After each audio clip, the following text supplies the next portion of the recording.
Evan Fournier signed a contract with the New York Knicks. Let's get into this.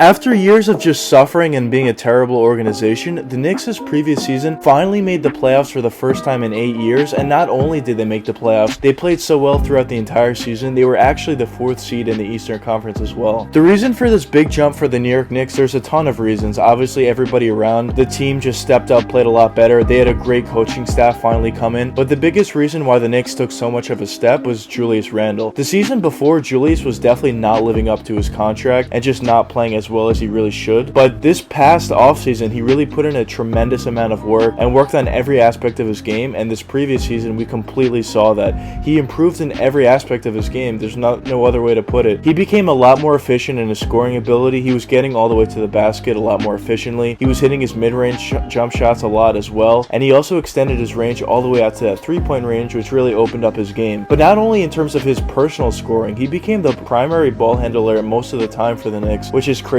coming out of that 4 position, and he was just finding his teammates very well and very effectively, making his teammates' lives much easier, just basically playing the role of a point guard out there, as well as scoring a tremendous amount and very efficient amount as well. And also on the defensive end, Julius Randle never took any plays off. He played extremely hard. Julius Randle was just a definition of a guy who put in a tremendous amount of work, and we're really seeing the benefits of that. But besides just Julius Randle, basically everybody on the team stepped up, but the main part of the Knicks core besides Julius would be RJ Barrett. RJ Barrett's obviously a guy who's homegrown, drafted number 3 overall by the New York Knicks. And as an organization, whenever you have a guy that you drafted personally and they're a very high overall pick like RJ Barrett was, obviously you want to see every player in your team succeed, but when you see a player like that, you want him to succeed a little bit more than everybody else because he was your guy that you picked out of college and you found him. So luckily for the Knicks organization, Knicks fans, and RJ Barrett himself, this past season he completely overachieved and played extremely well. After in his rookie season, he had a little bit of a disappointing season as well. He's another guy that put in a tremendous amount of work the offseason previous, and we really saw the benefits of that this year. But after a pretty successful season, obviously it didn't end the way the Knicks wanted to, losing in 5 games in a gentleman's sweep to the Atlanta Hawks. And going into this offseason, a lot of people knew that the Knicks really needed to get a guy to take them over the top and take that next step and maybe actually win a playoff series. Specifically in that playoff series against the Hawks, we saw a guy like Julius Randle completely shut down and struggle. I definitely wouldn't expect him to do that again if they were to make the playoffs again this season. I think now that he has 1 year of playoff experience under his belt, maybe he'll get a little more calm out there and just play a lot better and play like the Julius Randle we know. But one thing that was very apparent is the Knicks didn't necessarily have another guy next to Julius Randle that could really step up. RJ Barrett had a great season definitely throughout, and he started to play better later on in that Hawks series. But the issue with RJ, he was also very young and didn't play well overall throughout that entire series. So really, it was honestly only left up to a guy like Derrick Rose, who completely took over in that playoff series,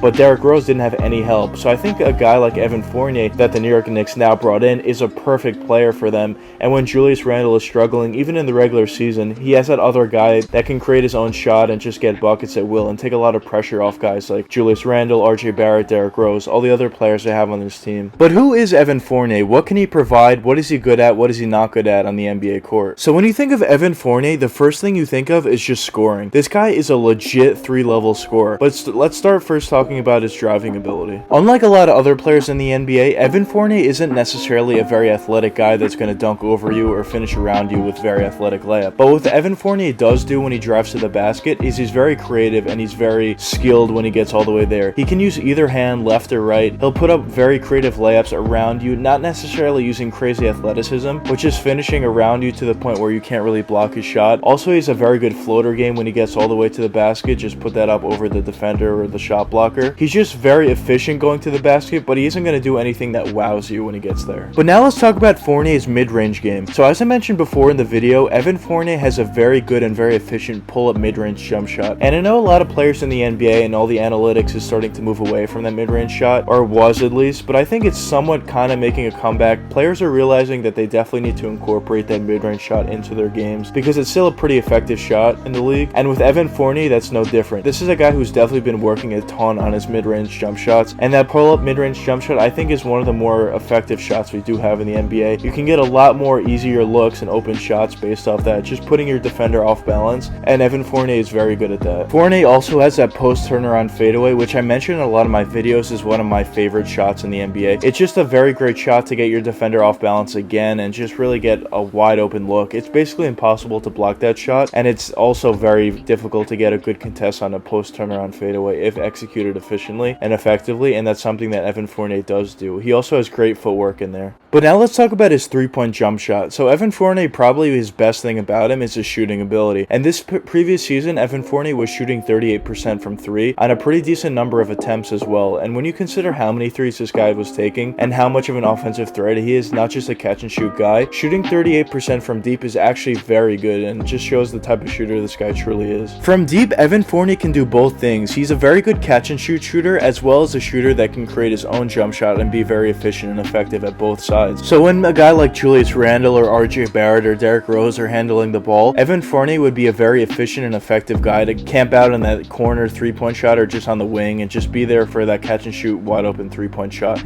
And he's definitely going to hit a lot more than he's going to miss. But in terms of creating his own shot, Evan Fournier can do it in a multitude of ways. He can do it in the pick and roll and that high screen and roll and come off that screen and just hit that wide-open three-point shot. Or he can do a step back, side step, or just use his ball handling ability to lose his defender and just hit a three that way. Evan Fournier is just such a versatile player, and he can do everything on the offensive end, basically. And besides just being a bucket, Evan Fournier, one of the more underrated parts of his game is he's definitely a guy who could be a secondary ball handler out there and really still be that point guard and find your wide open teammate in the corner or whatever. He can run the pick and roll pretty effectively and find those wide open teammates that way. He could just run the offense in general and take some pressure off a guy like Derrick Rose or Julius Randle and get the ball out of their hands a little bit and still find teammates wide open and get them wide open shots. Overall, a guy like Evan Fournier is just a guy you want on your team, a very smart player that can get your teammates involved as well as just get buckets. On the defensive end, it's a little bit of a different story. Evan Fournier is definitely not a good defender whatsoever, but the good thing is the Knicks last season were actually a great defensive team, and when there's only one bad defensive player on your team on the court at that given time, you could definitely hide him, because the best example of that is the Golden State Warriors with Steph Curry in the finals. They were able to hide Steph Curry around guys like Draymond Green and other guys they had on their team, Iguodala, and when there's only one bad defender on a good defensive team overall, you could definitely hide him. So that's not that big of an issue. And I think Evan Fournier for the Knicks is the absolute perfect guy they needed,